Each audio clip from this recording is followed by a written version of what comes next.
से भी ऊंचा गुरु का है स्थान बताया, ये गुरु में संसार समाया, उनका है आशीष पाया।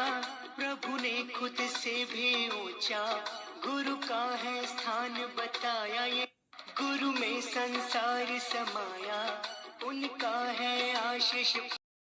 साइंस एकेडमी पिस्का नगरी रांची में आज बड़े धूमधाम के साथ शिक्षक दिवस मनाया जा रहा है, जिसमें एकेडमी के सभी बच्चों के साथ यहाँ के कर्मठ एवं योग्य शिक्षकों को हमारे तरफ से दिल से स्वागत है। इस विद्यालय के संस्थापक श्री DN सिंह की जितनी भी सराहना की जाए कम है। इस कार्यक्रम को तहे दिल से स्वागत करता हूँ।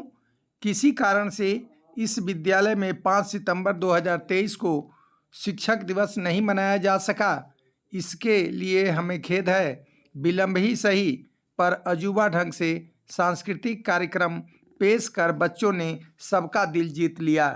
We are taking some mourn in the respect of Kishore Sahu, who had built the pandal yesterday, the day before yesterday, और he no more, वो आज हम लोगों के बीच में नहीं है, तो सर ने बड़ा ही सुंदर याद दिला दी, इसलिए सर का धन्यवाद। रेडी 1 2 3।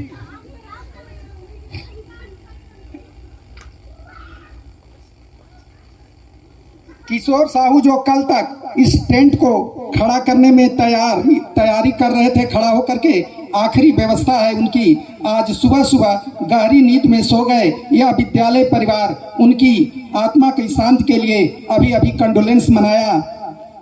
शिक्षक दिवस की शुभकामनाएं all of you. Doctor Sarvepalli Radhakrishnan का जन्म दिवस 5 सितंबर को शिक्षक दिवस के रूप में मनाते हैं।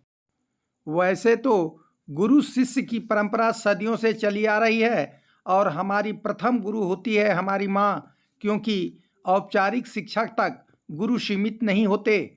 औपचारिक शिक्षा कुछ सालों के लिए होती है, जबकि हमारा जीवन उसकी तुलना में कहीं बहुत बड़ी होती है। हमें पूरे जीवन में सही मार्ग पर आगे बढ़ने के लिए गुरु की आवश्यकता होती है। गुरु की महिमा हमारे जीवन में अहम है। गुरु का स्थान ईश्वर से पहले आता है। गुरु गोविंद दो खड़े काके लागो पाँव, बलिहारी गुरु आपने गोविंद दियो बताए। तो ईश्वर से पहले गुरु की महिमा है, गुरु का स्थान है, गुरु का दर्जा है, इम्पोर्टेंस है, उसका महत्व बहुत उच्च है। गुरु के बारे में आज शिक्षक दिवस के दिन जानेंगे। डॉक्टर सर्वपल्ली राधाकृष्णन के जीवन के बारे में, उनके नाम के पहले सर्वपल्ली कैसे जुड़ा, इनका साइंस से दर्शन शास्त्र की ओर झुकाव कैसे हुआ, ये पाश्चात्य देशों में भारतीय दर्शन को कैसे रखे, इनके जन्म दिवस को शिक्षक दिवस के रूप में कैसे मनाया जाने लगा, इनके राष्ट्रपति काल में 2 प्रधानमंत्रियों की मृत्यु हुई जानेंगे, इनके कार्यकाल में 2 युद्ध हुए जानेंगे, इन्होंने मृत्यु दंड को कैसे जीवन दान दिया जानने का प्रयास करेंगे। इन्होंने अपने पूरे जीवन काल में प्राउड फील किया तो शिक्षकीय पेशा में बाकी कर्म गौण रहे। दोस्तों, आज मैं लेकर आ चुके हैं शिक्षक दिवस के दिन डॉक्टर सर्वपल्ली राधाकृष्णन के जीवन, शिक्षा एवं कर्म पर व्याख्यान। इसलिए आप लोग इस वीडियो को एंड तक देखिएगा और चैनल पर हमारी पहली बार आए हैं तो चैनल को सब्सक्राइब कर लाइक करें। 5 सितंबर 1888 को इनका जन्म तिरुतनी में हुआ था। प्राथमिक शिक्षा इनकी तिरुतनी में हुई। उच्च शिक्षा भेलोर कॉलेज में साइंस की शुरू हुई। आगे चलकर मद्रास क्रिश्चियन कॉलेज गए। वहाँ इनका एक कजिन दर्शन शास्त्र की पढ़ाई कर रहे थे, जिनकी एक किताब इनके हाथ लगी, जिसको पढ़ने के बाद दर्शन शास्त्र के प्रति रुचि बढ़ी और आगे पढ़ाई दर्शन शास्त्र की करने लगे। 1904 में शिवा कामू से विवाह हो गया। 1906 में मास्टर्स की डिग्री फिलॉसफी में हासिल की। 1909 में इसी कॉलेज के दर्शन शास्त्र विभाग में नौकरी लग गई। 1918 में वहीं दर्शन शास्त्र के प्रोफेसर बन गए। 1918 के अंत में मैसूर यूनिवर्सिटी में दर्शन शास्त्र के प्रोफेसर बने। 1921 में कलकत्ता विश्वविद्यालय में प्रोफेसर के पद पर जाने लगे तो विदाई समारोह का आयोजन हुआ मैसूर यूनिवर्सिटी में, जिसमें छात्रों के शरीर ही नहीं दिल में बस चुके थे। डॉक्टर सर्वपल्ली राधाकृष्णन जी विदाई स्थल से जाने के लिए घोड़े वाला बग्घी मंगाई गई थी। इनके प्रिय छात्रों ने घोड़ों की जगह अपना कंधा लगाकर रेलवे स्टेशन तक पहुंचाया। सभी छात्रों ने एक स्वर में आवाज लगाई कि आपके जन्मदिन को प्रतिवर्ष हम सब मनाते रहेंगे। इस पर डॉक्टर सर्वपल्ली राधाकृष्णन ने कहा कि हमारा जन्मदिन ही मनाना है तो हमारे नाम पर नहीं, इसे शिक्षक दिवस के रूप में मनाया जाए तो हमें बेहतर लगेगा। तभी से यह सिलसिला चला आ रहा है अपने गुरुओं को याद करने का। 1931 में आंध्र विश्वविद्यालय में वाइस चांसलर बने। 1939 में ऑक्सफोर्ड यूनिवर्सिटी में प्रोफेसर बनने के लिए चले गए। 1939 से 48 तक BHU बनारस में वाइस चांसलर रहे।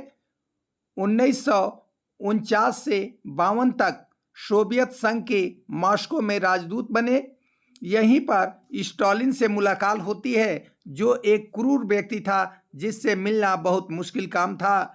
इसे लोग शैतान की तरह ट्रीट करते थे। चर्चा के क्रम में डॉक्टर सर्वपल्ली राधाकृष्णन ने स्टालिन से कहा कि हमारे देश में एक सम्राट हुआ करता था जिसका नाम सम्राट अशोक हुआ। उसने अचानक कलिंग पर हमला कर युद्ध छेड़ दिया, जिसमें हजारों हजार सैनिकों को मरवाकर विजय हासिल की, पर वह खुशी की जगह गम में डूबने लगा और अंत में पहुंचा कि युद्ध या हमला केवल और केवल जीवन को गंवाना है और कुछ नहीं। हथियार डाल दिया, शांति के राह पर चलकर आगे चक्रवर्ती सम्राट अशोक बना। कहीं आप भी वैसे ही तो नहीं हैं। 1952 से 57 तक देश के वाइस प्रेसिडेंट बनाए गए। इसी बीच इन्हें भारत रत्न मिला एवं नोबेल प्राइज के लिए नॉमिनेट किए गए। 1962 से 67 तक आजीवन राष्ट्रपति बने रहे। 1964 में प्रधानमंत्री जवाहरलाल नेहरू की मृत्यु के बाद इन्होंने गुलजारीलाल नंदा को कार्यवाहक प्रधानमंत्री की शपथ दिलाई। उसके बाद इलेक्शन होता है, जब लाल बहादुर शास्त्री को प्रधानमंत्री बनाया जाता है। जनवरी 1996 में ताशकंद समझौते में शास्त्री जी की मृत्यु हो जाती है। इसके बाद इन्होंने पुनः गुलजारीलाल नंदा को कार्यवाहक प्रधानमंत्री नियुक्त किया। इलेक्शन के बाद इंदिरा गांधी प्रधानमंत्री बनी। इस तरह इनके कार्यकाल में दो प्रधानमंत्रियों की मृत्यु हुई और 3 प्रधानमंत्री अस्थायी रूप से नियुक्त किए गए। 2 बार कार्यवाहक प्रधानमंत्री गुलजारीलाल नंदा को बनाया गया। 1962 में चाइना के साथ युद्ध हुआ। 1965 में पाकिस्तान के साथ युद्ध हुआ। इन्हें आपातकाल भी लगाना पड़ा। क्षमा याचना आर्टिकल 72 के तहत सभी मर्सी पेटिशन को आजीवन कारावास में बदल दिया और कहा कि जघन्य अपराध होने पर ही मृत्युदंड हो। इसी के लिए यह आर्टिकल बनाया गया है। 17 अप्रैल 1967 को इनकी मृत्यु राष्ट्रपति कार्यकाल में ही हो गई। आज औपचारिक क्रांति को बढ़ावा देने की जरूरत है, इसीलिए इनके जन्मदिन को हम सब शिक्षक दिवस के रूप में मनाते हैं। वर्तमान हमारे कौन राष्ट्रगुरु हैं? कमेंट में नाम लिखें। आज रोशन बन आए जो हमारे जिंदगी में, ऐसे गुरुओं को मैं प्रणाम करता हूँ। जमीन से चांद तक, धरती से लिंगराज पॉइंट तक पहुँचाने का रखते हैं जो हुनर, ऐसे पथ प्रदर्शकों को मैं दिल से सलाम करता हूँ। जय भारत, जय शिक्षक, जय छात्र, जय शिक्षक दिवस।